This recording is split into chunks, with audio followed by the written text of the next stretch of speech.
Learn the right lesson once, and it can serve you for life. Keep ignoring it, and you'll keep repeating the same struggle in different forms. The truth is, you don't need more information, you need better direction. This isn't about hype, trends, or empty motivation. This is about life-changing clarity. These are 10 powerful lessons that, once fully understood, can shift the way you think, the way you move, and the way you live, forever.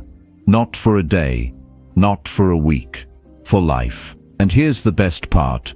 Once you lock these in, you won't need to keep restarting your journey every time life gets hard. Think about it. How many times have you known what to do, but didn't follow through? How many times have you promised to change, only to end up back in the same routine? That's not because you're weak. It's because no one taught you how to master the fundamentals. That's what this video is for. These 10 lessons are simple, but they're not soft. They will challenge your thinking. They will force you to take a hard look at your habits, your mindset, your excuses, and your daily decisions.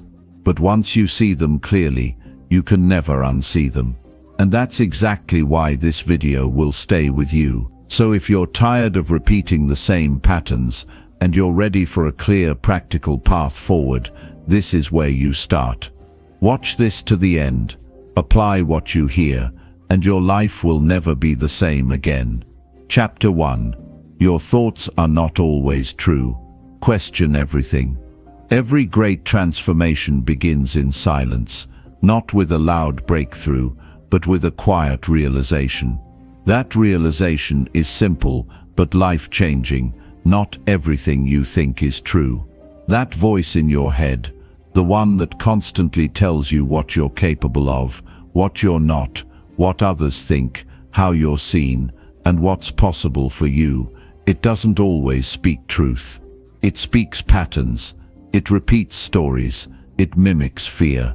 And if you let it guide you without ever stopping to examine it, your life will start to reflect limitations that were never real to begin with. Every person walking around today has 2 versions of themselves, the one they are and the one they could become. And the space between those 2 versions is filled with thoughts. Thoughts that either build a bridge or build a wall. Thoughts that either free you or lock you inside a life you never wanted. And it's not always loud or dramatic.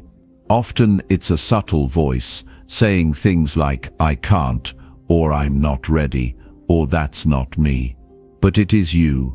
You just haven't met that part of yourself yet, because your mind is stuck looping the same old tracks that someone else laid down for you.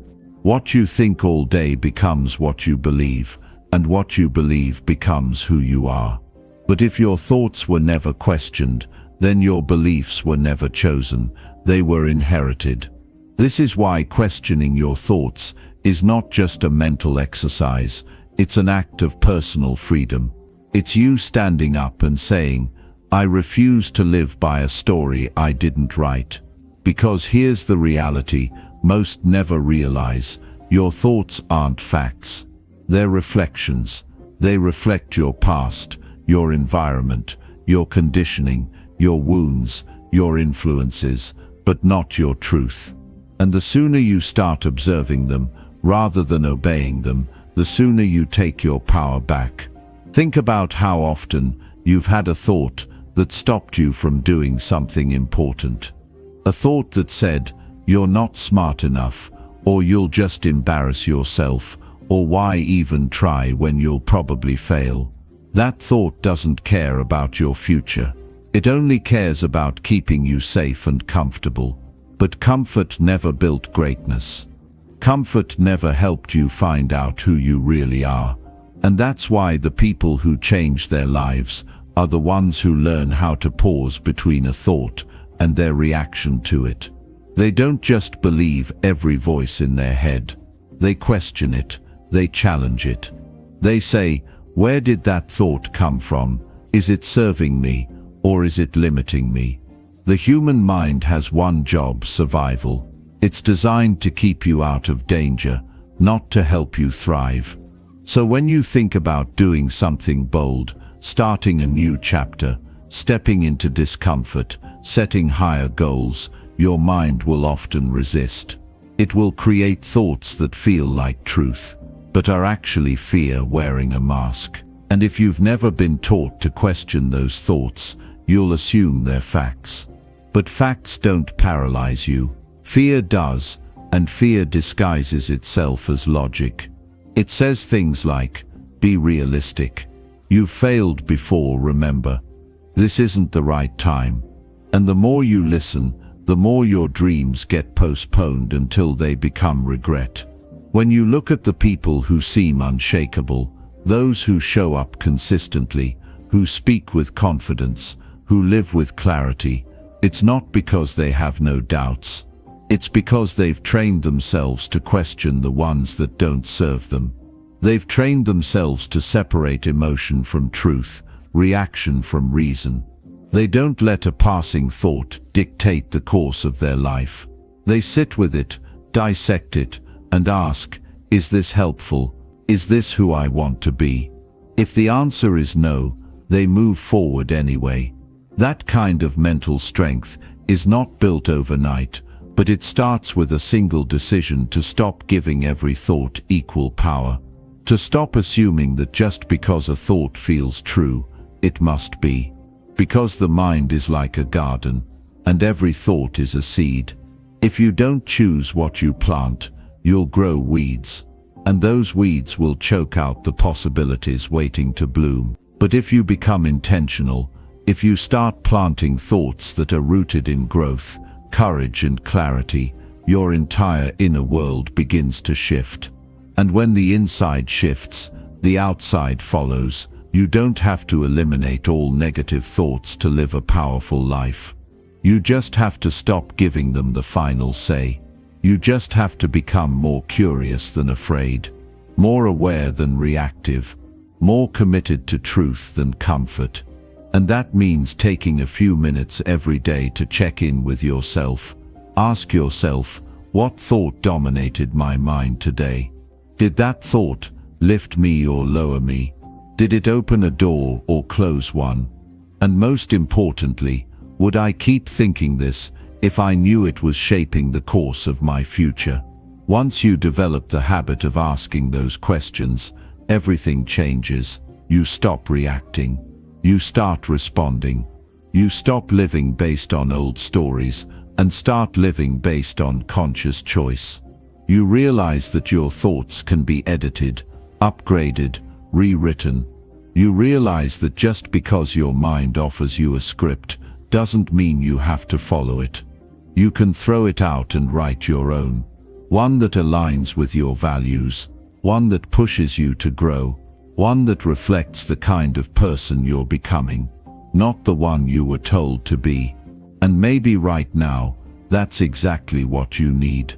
Not more motivation, not more information, but the reminder that you have the right to take control of your mind, that you are not powerless, that even on the days when your thoughts feel heavy and loud, you are still the one who gets to decide what you believe and what you act on. Because the truth is, you don't become stronger by silencing negative thoughts.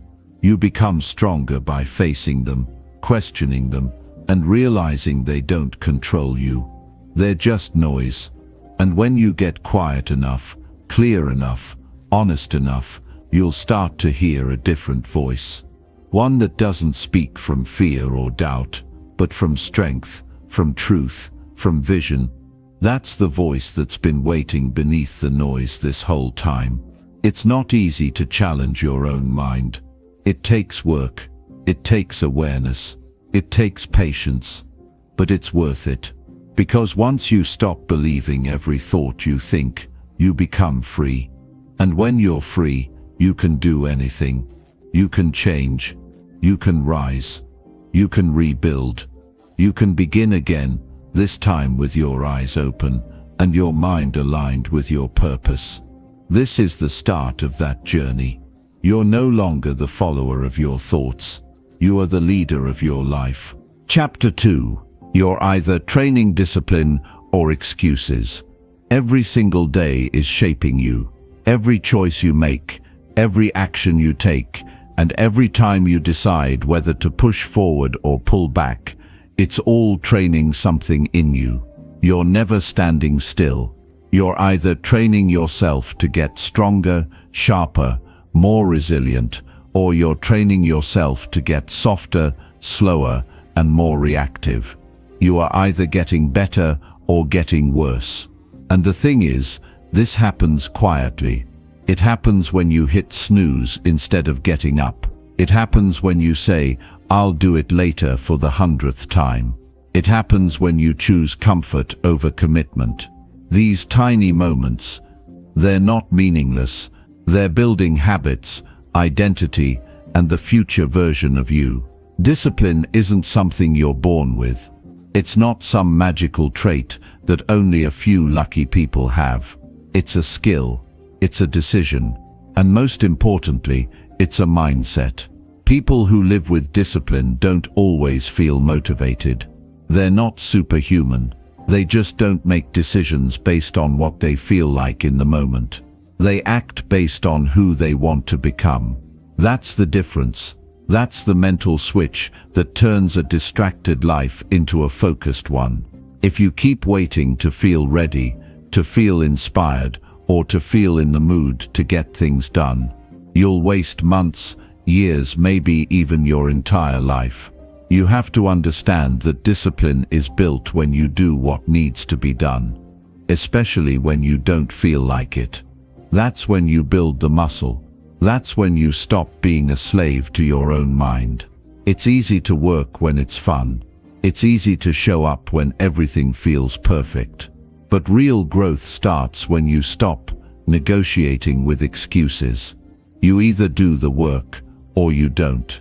You either take the step or you stand still. And every time you choose to push through the resistance, you're proving something to yourself. You're saying, "I'm the kind of person who follows through."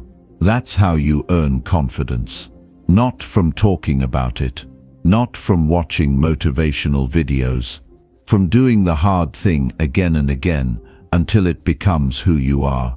The problem is that excuses feel good in the moment. They protect your ego. They give you a temporary way out.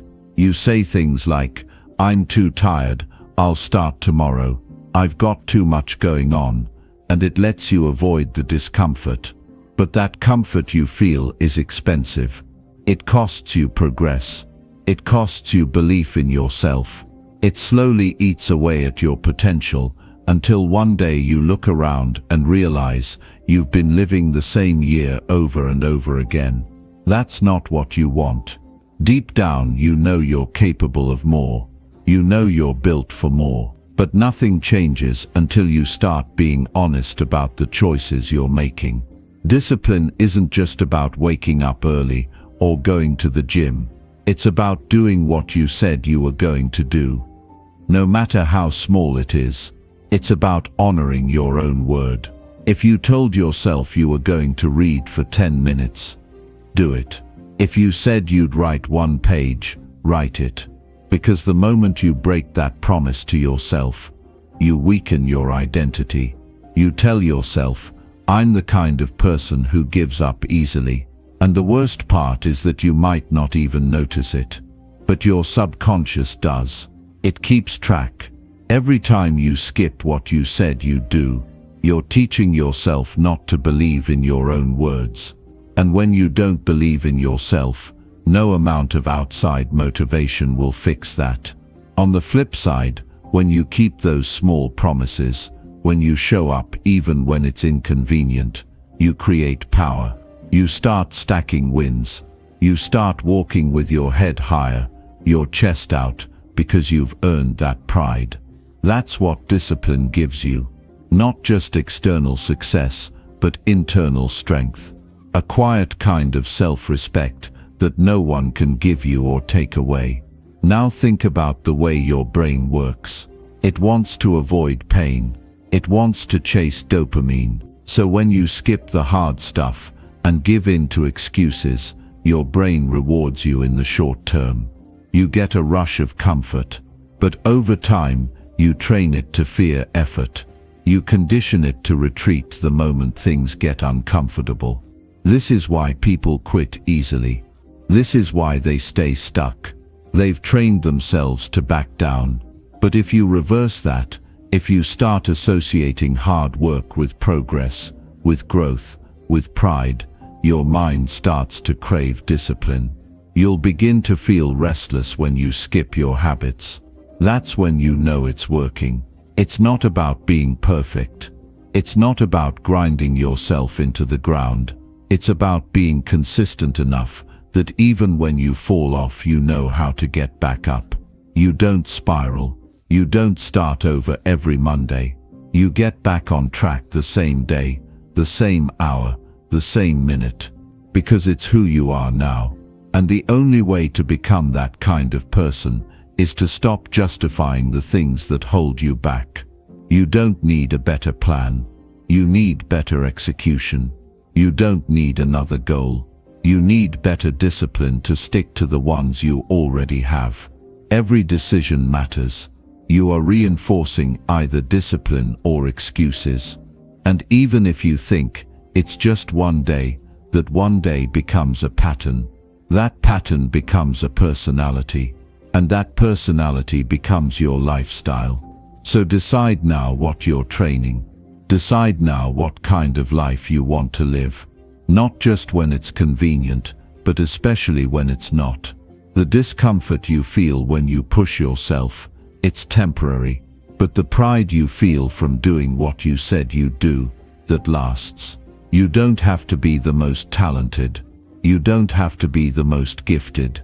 You just have to outlast your excuses. And the only way to do that is to stop feeding them. Stop giving them attention. Starve them with action. Drown them in consistency. The voice that says take a break or you can skip today doesn't want your best. It wants your comfort. And comfort is the enemy of transformation. So if you want to change your life, change your habits. If you want to change your habits, change what you tolerate from yourself. You can either keep training weakness, or you can build strength one decision at a time. Every day is an opportunity to get sharper. Every action is a vote for the kind of person you're becoming. Cast enough votes, and that identity becomes unshakable. It becomes real. You wake up one day and realize, I didn't just hope for discipline, I trained it, I built it, and now it's mine. That's the moment everything changes. And it starts today. Chapter 3. You are the programmed result of your inputs. Whether you're aware of it or not, everything you see, hear, read, and consume is training your thoughts, shaping your beliefs, and programming your actions. Nothing enters your mind and leaves you unchanged. Even the smallest things, the songs you listen to, the conversations you have, the voices you follow online, each one leaves an imprint. And over time, those inputs become your reality. They shape your view of the world. They influence what you believe is possible. They determine how you think, how you feel, and ultimately, how you live. The scariest part, you don't even realize it's happening. You just start feeling tired, unmotivated, distracted. You start doubting yourself. You start lowering your standards. And you can't figure out why. But the truth is, the answer has been in front of you the whole time. Your inputs have been feeding your mind garbage. And now you're wondering why you don't feel like your strongest self. If you want to build a better life, you have to take full responsibility for what you allow into your mind. Your brain is like a sponge. It absorbs everything. And when you're constantly absorbing negativity, drama, distraction, noise, and low-level thinking, you start to reflect it. You might not notice it right away, but it builds up.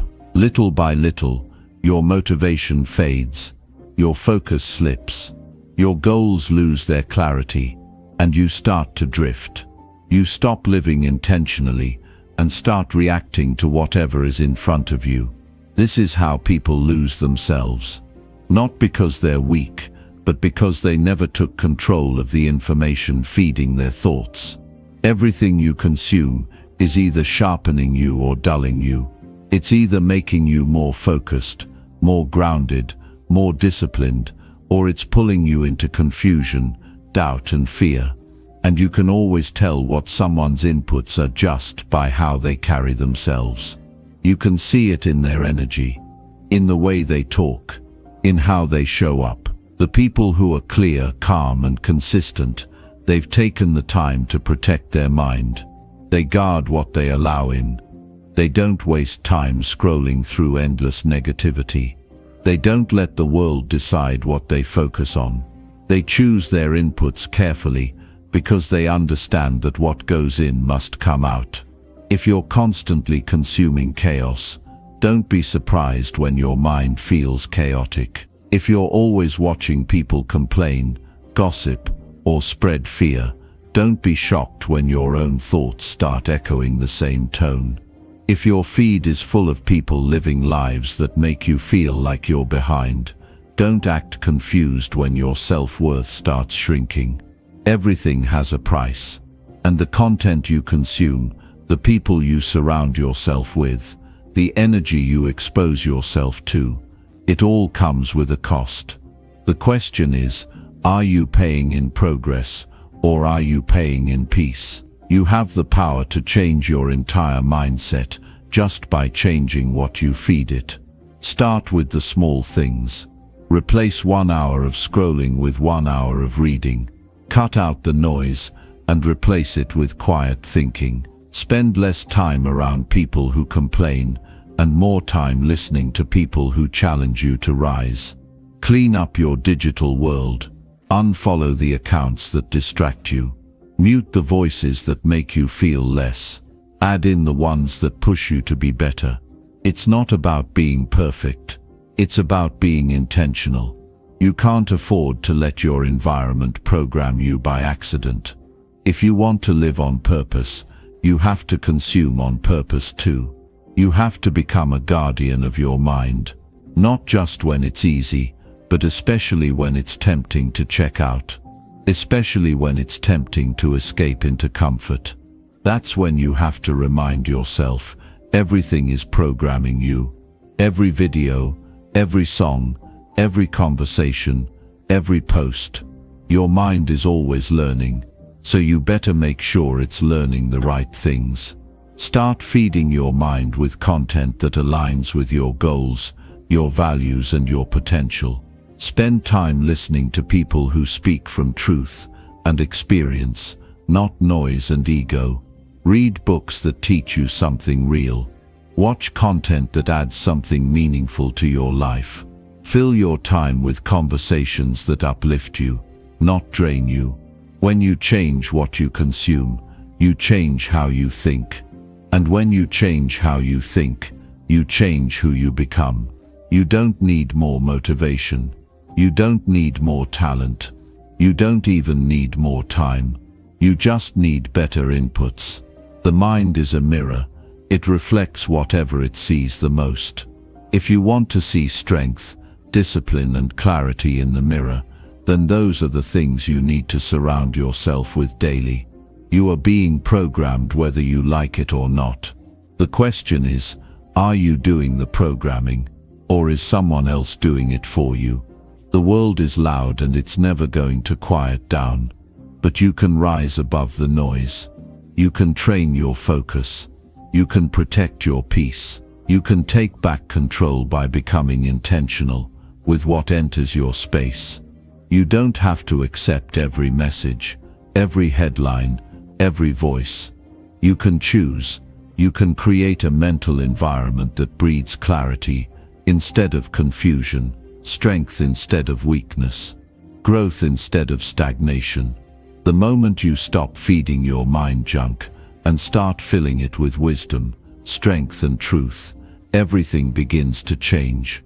Your energy changes, your standards rise, your habits get sharper, and without even realizing it, You start showing up like a different person. You start feeling more alive, more focused, more in control. And that's not by accident. It's because your mind is finally being fed what it needs to thrive. So the next time you feel stuck, drained or uninspired, don't blame your work ethic. Don't blame your goals. Check your inputs. Audit what's been entering your mind. Clean up the clutter. Eliminate the distractions. And start feeding yourself the kind of energy that builds empires, not just externally, but internally. Your life will always be the result of what you allow in, so choose wisely. Guard your focus. Protect your peace. And remember this, if you can control what enters your mind, you can control everything else that follows. Chapter 4. You don't need permission to take control. The turning point in life is never when someone gives you a green light. It's when you finally decide to stop waiting for one. That moment when you stop asking for validation, stop needing approval, stop waiting for signs, and simply decide that from this point on, your life belongs to you. That's when everything begins to shift. Because nobody is coming to hand you confidence. Nobody is coming to grant you permission to start. You've had the power all along. You just haven't been using it. And the reason is simple. You were taught to wait. From a young age, the world teaches you to look outside yourself for answers. Raise your hand before you speak. Wait to be chosen. Ask before you act. And over time, that becomes the default. You start questioning your instincts. You start second-guessing your decisions. You start looking around, hoping someone will give you the go-ahead. But life doesn't work like that. Life rewards those who move forward, regardless of who's watching, regardless of who agrees, and regardless of who supports them. The people who grow, who evolve, who rise, are the ones who stop waiting to be picked and start choosing themselves, even when it's uncomfortable, even when it's unpopular. You've probably felt it before, that quiet frustration that builds when you know you're capable of more, but keep holding yourself back. That inner tension that says, why haven't I started, or why am I playing small? That feeling isn't random. It's your higher self knocking, trying to get your attention. It's the part of you that knows the truth, that you're not stuck because of your potential. You're stuck because you're still acting like you need permission to unlock it. The truth is, you don't need anyone to believe in you before you begin. You just need to believe enough to start moving. And the longer you wait for someone to co-sign your greatness, the more time you waste living beneath it. This world is not designed to hand people success. It's designed to test who really wants it. And the test is simple. Will you go anyway? Will you keep building when nobody sees it? Will you stay focused when it feels like nothing is working? Will you lead yourself when no one is leading you? That's what separates those who grow from those who coast. It's not the environment, it's the internal permission slip. The one you either write yourself or never receive. Some people spend their entire lives trying to impress others, hoping they'll be seen. They chase titles, praise, attention, but even when they get it, it never feels like enough. Because external validation is a shallow currency. It doesn't satisfy the soul. What fulfills you is knowing that you're becoming who you're meant to be. Not because someone gave you permission, but because you claimed it for yourself. That's real power. That's real freedom. And once you taste it, you stop caring so much about what the world thinks, and start focusing on what truly matters. Your growth, your discipline, your character. It's easy to fall into the trap of hesitation, to overthink every move, to wonder what others will say. But while you're stuck in your head, debating whether to act, someone else with less talent and more courage is already taking steps. They're making mistakes, learning, evolving, and moving forward, not because they're better than you, but because they stopped needing everything to be perfect. They understood something powerful. Action creates clarity, not the other way around. You don't wait until you're clear to move. You move until you're clear. Every time you take action without permission, you're reinforcing the belief that you can lead yourself. And that belief builds. It stacks. It grows stronger, until one day you don't even hesitate anymore. You just move.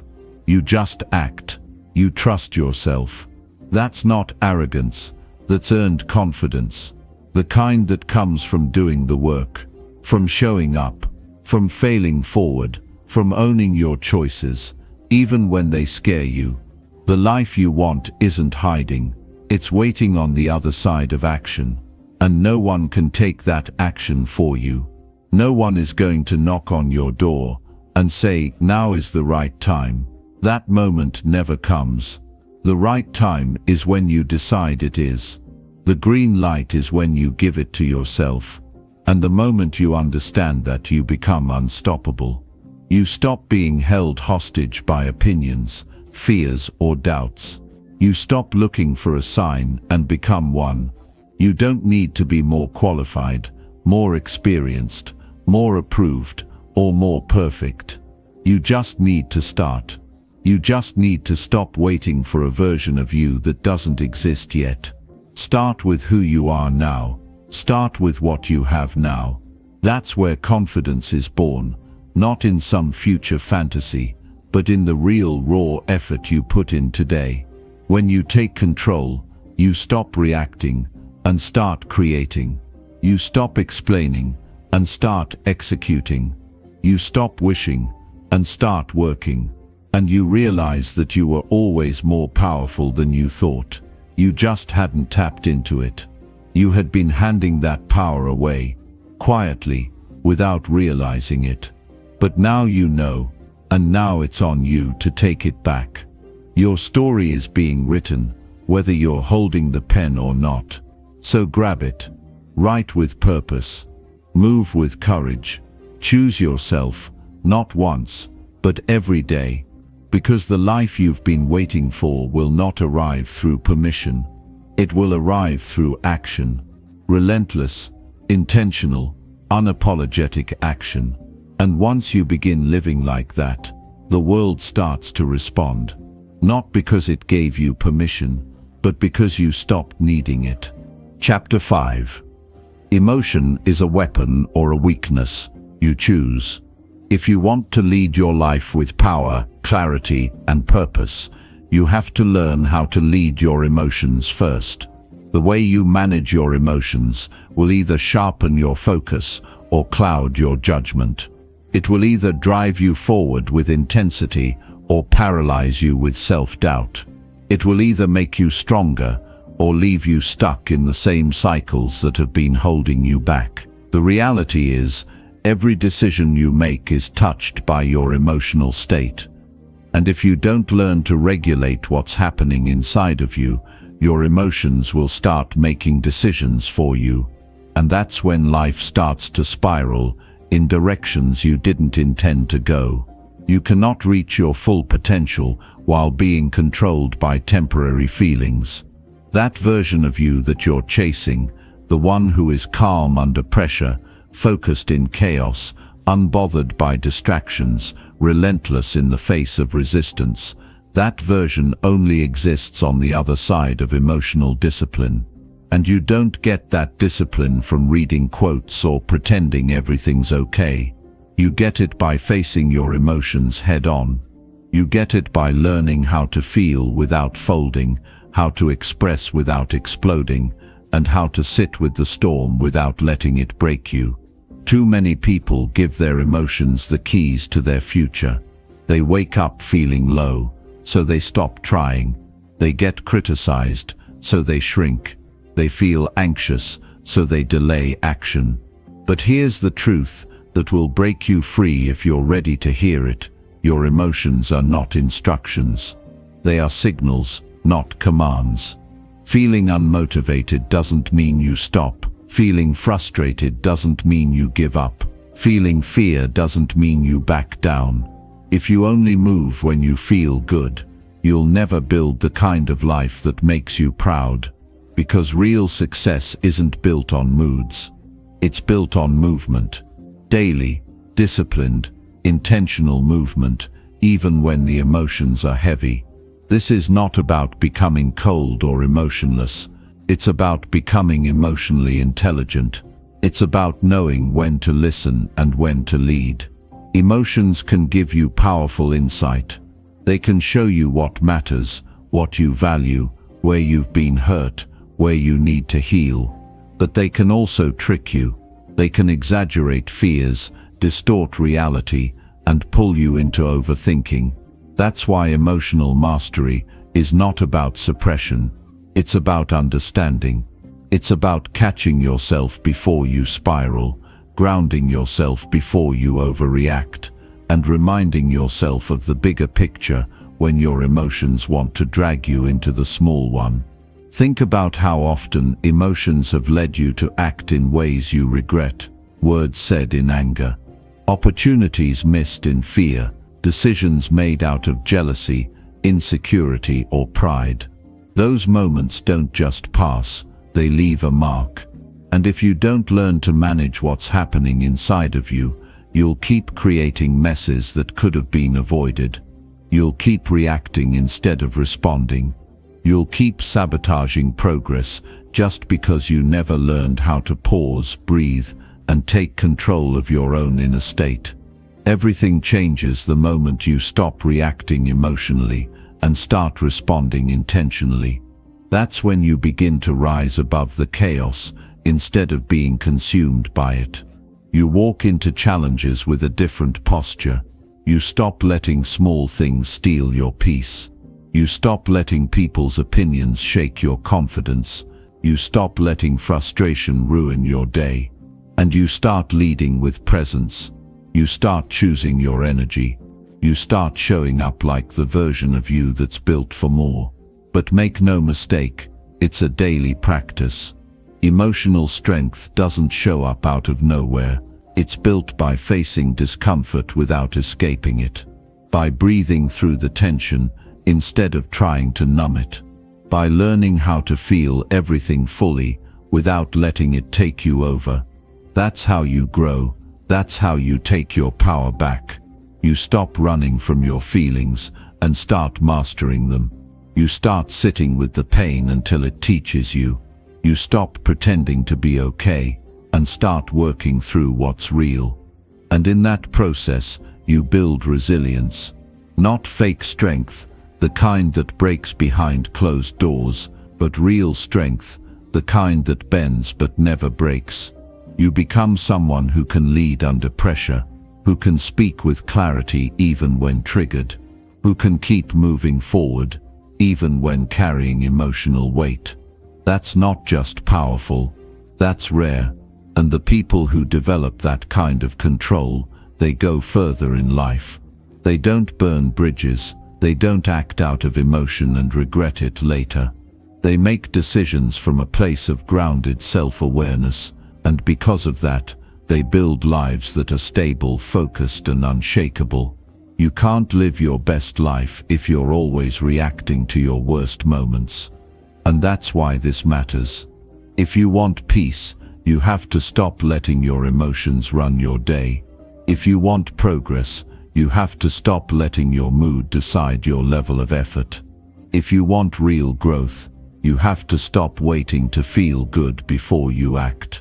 Some of your biggest breakthroughs will come during your hardest days, because those are the days you prove to yourself that your emotions don't own you. You're in charge now. So the next time you feel triggered, tired, anxious, angry, or overwhelmed, don't run from it. Don't suppress it. Observe it. Name it. Breathe into it. Then decide what action serves the version of you you're building. That one decision to respond with intention instead of reacting from emotion can change the direction of your entire life. Because once you learn how to master yourself, Nothing outside of you has power over you anymore. And that is where your real freedom begins. Chapter 6. Your old story is not your future. You are not stuck. You are not your past.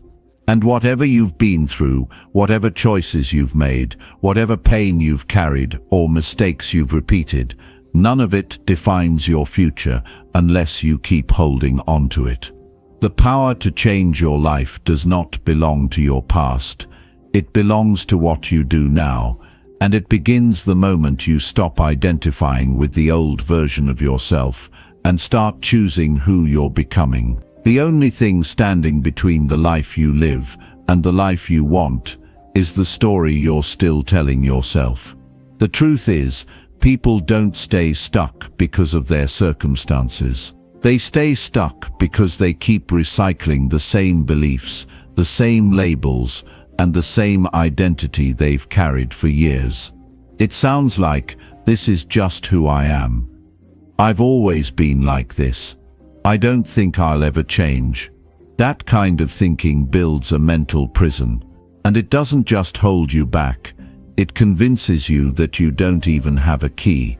But you do. You always have. The problem is, you've gotten so used to that old version of yourself, the one that struggled, the one that doubted, the one that got hurt or disappointed, that now you've started calling it truth. You've confused repetition with identity, and that's exactly what needs to change. You are allowed to evolve. You are allowed to outgrow who you used to be. You are allowed to leave behind thoughts, habits, and patterns that no longer serve the person you're trying to become. But that won't happen until you stop defending your old story. You can't build a new life while clinging to an old narrative. And you know exactly what that narrative sounds like. It's the one that shows up when you try something new, and the voice says, "Remember the last time you tried and failed." It's the one that kicks in when things get hard and whispers, "You never finish what you start."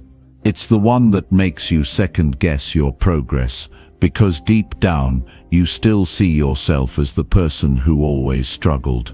But here's the truth. Just because it happened before doesn't mean it's going to happen again. The past is a place of reference, not residence. And you have to stop making long-term decisions based on short-term versions of yourself. You have to stop allowing a chapter that hurt you to become the title of your entire life. You have to make peace with who you were, not to justify it, not to carry guilt, but to learn from it and move forward. You owe that to yourself. Growth starts when you stop living by default and start living by design. When you look at the future and say, "I'm not just going to wait and hope, I'm going to choose, I'm going to act, I'm going to lead myself forward." Because the past is over. It doesn't exist anymore unless you bring it back with your thoughts. And the longer you keep replaying it, the more you reinforce a reality that no longer fits you. So now the question becomes, what story are you telling yourself today? Are you still identifying with the version of you who didn't have the knowledge, the strength, the experience you have now? Are you still speaking like someone who is broken, lost, or unworthy? Or are you stepping into a mindset that reflects growth? Are you aligning your thoughts and actions with the future you want to build instead of the past you're trying to escape? You don't need permission to start over. You don't need proof that things will be different. You need belief. You need courage. You need to get honest about how long you've been holding on to a story that no longer fits. Because change doesn't come when the conditions are perfect. It comes when you finally get tired of your own excuses. When you get tired of being limited by something that should have been left behind a long time ago. You are not too late. You are not too far gone. And it doesn't matter how many times you've messed up or fallen short. All that matters is that you decide today, right now, that you're not going to let your past dictate your future. You're not going to let old pain become your permanent identity. You're not going to let who you used to be stop you from becoming who you're meant to be. This is the moment you draw the line. This is the moment you say, that version of me, that's not who I am anymore. Maybe you were undisciplined. Maybe you were lost. Maybe you were angry, impulsive, afraid, confused. Maybe you stayed silent when you should have spoken up. Maybe you gave up when you should have kept going. That doesn't mean you're broken. It means you're human. And it means you've grown. And now it's time to stop shrinking yourself back into the box of who you used to be and start stepping into the life you were built to lead. You don't owe your past anything. What you owe is your future. You owe it everything. Your time, your focus, your commitment. And if you keep looking back, you're going to miss what's right in front of you. The opportunity to reinvent yourself. The chance to show up stronger, wiser, more aligned than you've ever been. The chance to prove to yourself that just because you've struggled doesn't mean you're not capable. In fact, it's the struggle that made you capable. So the next time that old voice tries to creep back in and tell you you can't change, you remind yourself, you are not your history. You are not your failures. You are not your trauma, your mistakes or your past habits. You are the one who gets to decide what comes next. And that decision starts with the story you're willing to believe about yourself. Because the real you, the disciplined you, the focused you, the courageous you, is already inside. You just have to stop telling the story that says otherwise. You just have to stop waiting for the world to confirm it and start showing up like it's already true. And when you do, when you finally let go of the old and start building the new with intention, discipline and faith, that's when your life truly begins. That's when your future becomes more powerful than your past. Chapter 7. People's opinions are a reflection of them, not you. You don't rise by being liked. You rise by being focused. You don't grow by pleasing people. You grow by pleasing your purpose. And if you spend your whole life trying to shrink yourself into someone else's comfort zone, you'll never discover the strength of your own voice. The truth is, too many people are afraid to live boldly because they're afraid of what others will think. They carry invisible chains made of opinions, constantly looking around to see who's watching, who's judging, who's criticizing. And in doing that, they trade the life they want for the comfort of fitting in. But the problem with fitting in is that it always costs you something, usually the best parts of yourself. At some point, you have to make peace with the fact that not everyone will understand you. Not everyone will support you. Not everyone will clap when you win. And that's okay. That's not your problem to fix. That's not your responsibility to carry. Because people see you through their own lens, their own fears, their own experiences, their own insecurities. And sometimes, what they project onto you has nothing to do with you at all. It's just their reflection showing up in your mirror. And the sooner you stop internalizing it, the freer you become. Every time you hold yourself back because of what someone might think, you delay your own breakthrough. Every time you water yourself down to avoid judgment, you're sending a message to your future that someone else's opinion is more important than your own growth. That mindset will destroy your momentum. It will weaken your discipline. It will blur your vision. Because when your focus shifts to other people's thoughts, your actions start to serve their expectations instead of your purpose. You stop building what matters and start performing for approval. And the worst part is, no matter how much you try to win their praise, it's never enough. Because people who don't support you in your becoming aren't looking to be inspired, they're looking to be comfortable. And you showing up with strength makes them confront the parts of themselves they've been avoiding. So instead of wondering who likes you, ask yourself if you like the life you're building. Instead of looking for applause, look at your own alignment. Are you proud of the effort you're putting in? Are you committed to the direction you're going? Are you staying true to what matters, even when no one's watching? Because that's what builds real confidence. Not praise, not attention, not likes or shares or compliments. Confidence comes from doing the work regardless of whether anyone claps for you. You don't need validation to stay disciplined. You need vision. You need clarity on where you're going and why it matters. And once you have that, opinions become background noise. They don't shake you. They don't slow you down. They don't matter nearly as much, because your mission speaks louder than their judgment. You're not here to meet everyone's expectations. You're here to grow, to lead, to evolve, and to leave a mark that doesn't require explanation or apology. People will always have something to say, but what they say is filtered through their own perspective. A person who's never taken risks will call you reckless for being bold.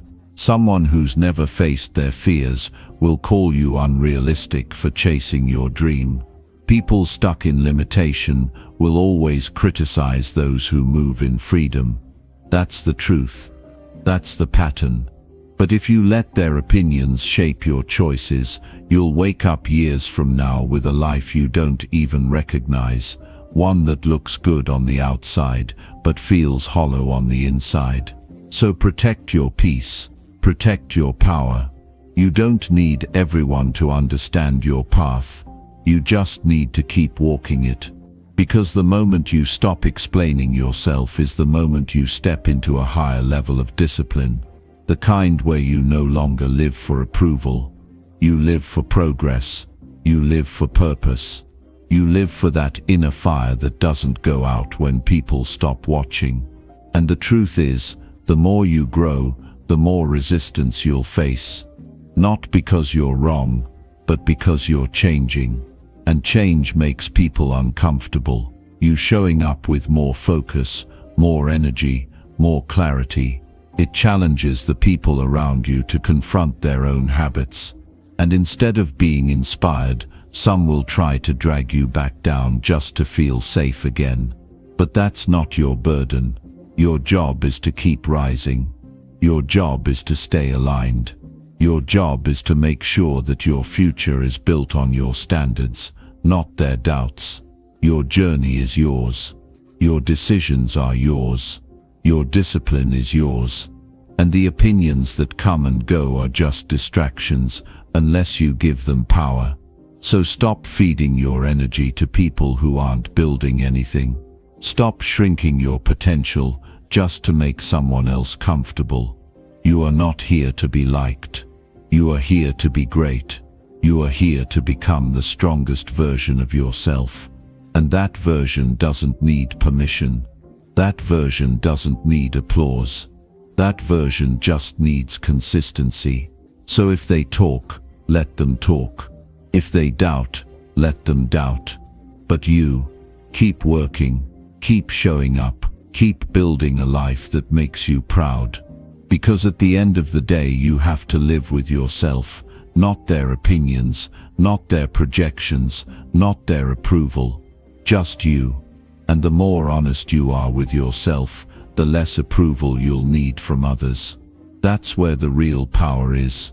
That's when the opinions lose their grip. Because you finally remember who you are, and who you're becoming is far more important than who they think you are. Chapter 8. Build proof of greatness, not just potential. Nothing changes until you start proving it to yourself, not to others, not to the people watching, not to the world, to you. Every time you take action, every time you follow through, every time you keep your word, especially when no one's watching, You're building something far more powerful than talent. You're building proof. And proof creates belief. You don't need to hype yourself up with empty motivation when you've got evidence backing who you are and what you can do. Because that's what quiet confidence is made of. It's not something you yell, it's something you carry. It comes from the simple, consistent decision to show up again and again until your actions speak so loud you don't have to. A lot of people walk around holding on to the idea of their potential like it's a trophy. They talk about what they could do, who they might become, how great they'll be someday if everything goes right. And they think that's enough. But it's not. Potential means nothing without proof. The dream is worthless if it stays in your head. The plan is meaningless if it never meets execution. It's easy to sit back and believe you have what it takes, but belief without evidence is fragile. It cracks under pressure. It fades when things get hard, because when you haven't built anything solid, your mind will go looking for reasons to quit. It'll start whispering doubts, and if you've got no proof to fight those thoughts with, you'll believe them. That's why building proof matters more than anything. You don't need to prove yourself to others. You need to prove yourself to you. You need to give your mind something to look at when it starts doubting. Something real. Something measurable. Something earned. Like that one day you didn't want to get up, but you did. That one week you kept showing up, even though you didn't see results yet. That one time you stayed focused when every distraction begged for your attention. These things seem small in the moment, but they stack. They build internal weight. And over time that weight turns into confidence that can't be shaken by a bad day, a bad comment, or a bad mood. You've got to stop waiting for greatness to appear out of nowhere and start treating your potential like a promise you're responsible for fulfilling. Because nobody is coming to unlock it for you. Nobody is going to pull it out of you and put it on display. You have to go after it. You have to earn it. You have to build a body of work that reminds you exactly who you are when your mind tries to make you forget.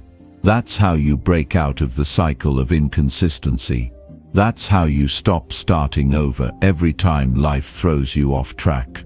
You lean on the discipline you've built, not the motivation you're hoping will return. The difference between people who stay stuck and people who grow is the amount of proof they've created in their own lives.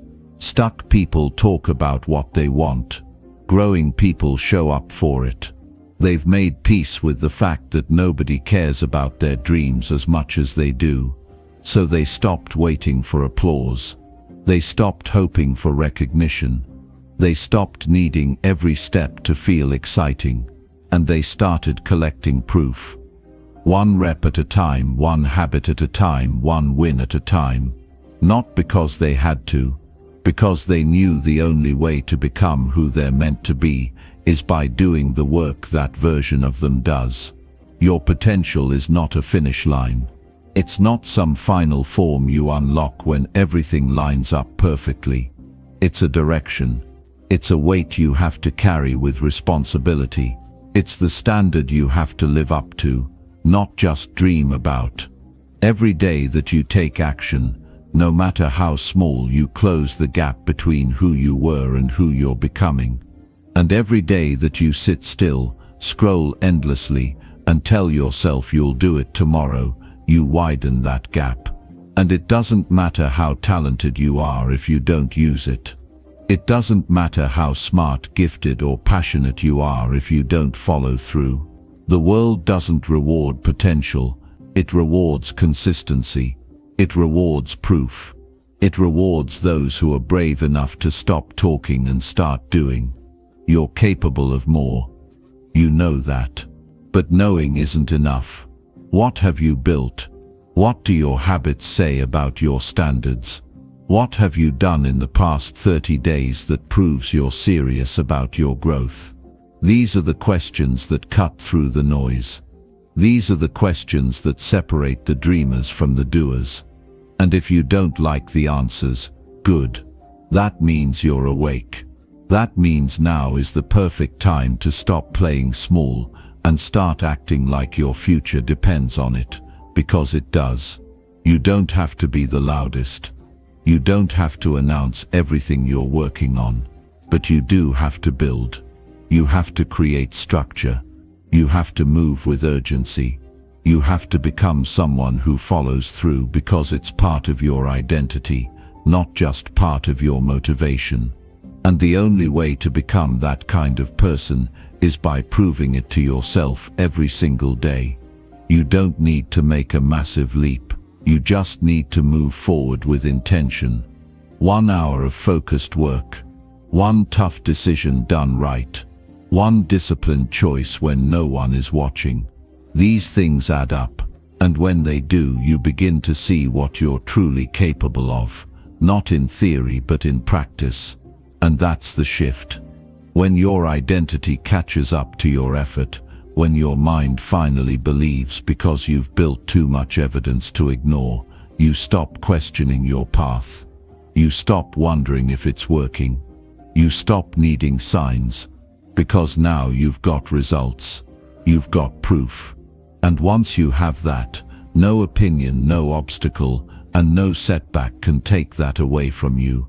So forget about trying to convince anyone of your greatness. Stop waiting for the world to notice. Focus on building something real. Focus on doing the work that aligns with your future, not your feelings. And when doubt shows up, point to the proof. Point to the days you didn't quit. Point to the progress you've made. Point to the habits you've built. That's your evidence. That's your anchor. That's your quiet power. And it's that kind of power that makes you unstoppable. Chapter 9. Mastery comes from repetition, not inspiration. If you want to build a life that actually changes things, one that carries power, purpose, and peace, you have to stop chasing the feeling of being inspired and start chasing the act of being consistent. Inspiration might spark a moment, but repetition builds the muscle. That's how you master anything. Not by feeling motivated once in a while, but by doing the work again and again until your identity is reshaped by discipline. That's how mastery is earned. Not through hype, not through excitement, but through the grind that no one sees. The quiet, repeated decisions that stack up and shape you into someone unstoppable. It's easy to be fired up after watching something powerful. You get that hit of energy, that burst of motivation. For a moment, it feels like anything is possible. You start writing down your goals. You start planning a new routine. You start imagining your ideal life. But then a few days pass. The excitement fades. Life gets busy. You get tired. You miss a day. And then another. Before you know it, that wave of motivation that felt so strong is completely gone. And this is where most people fall off. Not because they didn't care, not because they didn't want it, but because they built their strategy on a feeling instead of a habit. Inspiration is emotional, repetition is strategic. If you rely on being emotionally excited to take action, you'll only show up when conditions are perfect. But if you train yourself to take action regardless of your mood, you become dangerous. You become consistent. And consistency is what separates those who talk from those who transform. Consistency makes your actions automatic. It turns discipline into default, and it teaches your mind that we don't need to feel like doing something in order to do it. We just do it because it's who we are now. Repetition is the blueprint for every skill, every habit, every transformation. Nobody wakes up one day and becomes disciplined by accident. Nobody becomes focused, confident, or capable overnight. It's built, it's developed, it's refined in silence. While others are distracted, you're repeating. While others are chasing the next motivational high, you're reinforcing your standards with action. That's how you grow. Not in dramatic leaps, but in quiet layers. Each day, another layer. Each rep, another layer. Each moment of resistance overcome, another layer. And before you even realize it, you've become someone you barely recognize, someone you once dreamed of becoming. But you won't get there by occasionally showing up. You won't build anything solid by being consistent once a week. If you want something to be second nature, you have to repeat it so often that it becomes who you are. You don't think about it. You don't wrestle with the decision. You just move. You just act. And it all starts with what you do daily, not what you feel occasionally. The people who master anything, whether it's their craft, their mind, their health, or their focus, aren't driven by how they feel. They're driven by what they've committed to. They've trained themselves to honor their word, not their emotions. They've learned that boredom is part of growth. Repeating the basics, refining the fundamentals, showing up when it's not exciting, that's the path. And the ones who embrace it, who stop needing everything to be new and thrilling all the time, those are the ones who rise above the rest. You don't need to change everything overnight. You just need to pick one thing and do it every day. Not when you feel good. Not when life gives you space. Every day. Because that's how you send a message to yourself that this matters. That this is who I am now. That this isn't a phase, it's a new foundation. Repetition carves identity. And identity determines action. So if you want to live like a disciplined, focused, elevated version of yourself, you have to start acting like that person long before you feel like them. You act your way into belief, not the other way around. No one becomes great by doing it once. Nobody becomes unshakable by waiting for inspiration. The difference between those who talk about change and those who live it is how they handle the days when it's not exciting. The early mornings, the lonely work, the repetitions that feel invisible. That's where greatness is hiding. Not in the spotlight, not in the applause, but in the quiet hours when no one's watching, and you still choose to show up anyway. If you want mastery, stop asking how to stay motivated. Ask how to stay consistent. Build systems, not just goals. Set up your environment to support your habits. Track your wins. Eliminate distractions. Stay laser-focused on the process. Because the process will always take you further than the hype ever could. You were never meant to live in cycles of motivation and burnout. You were built for more than that. You were built to sustain, to repeat, to evolve. But only if you stop waiting for the spark and start committing to the work. Only if you stop searching for the perfect feeling and start showing up with imperfect discipline. That's where the shift happens. That's where you stop being a consumer of motivation and become a creator of results. So when you wake up tomorrow, don't ask yourself how you feel. Ask yourself what needs to be done. Then do it. Again the next day, and the next. Until you no longer question whether or not you're capable. Because now you have the evidence. Now you've built the proof. And that proof was never created in one perfect moment. It was built through the repetition that most people avoid. The repetition that shapes you when no one's watching. The repetition that turns you from potential into proof. From a dreamer into a doer. From average into extraordinary. That's what mastery looks like. And it's waiting for you, one repeat at a time. Chapter 10. Everything you want is on the other side of fear. Nothing will hold you back more than the fear you refuse to face. Not your past. Not your circumstances. Not your current situation. Fear is the real enemy. Fear is the invisible wall that stands between where you are and where you're meant to be. And until you're willing to stop running from it, to stop avoiding it, to stop letting it decide what you can or can't do, you will stay locked in a smaller version of your life. That's the hard truth. Not because you aren't capable of more, but because fear has convinced you to settle for less. Fear is subtle. It doesn't always show up as panic or terror. Sometimes it's hesitation.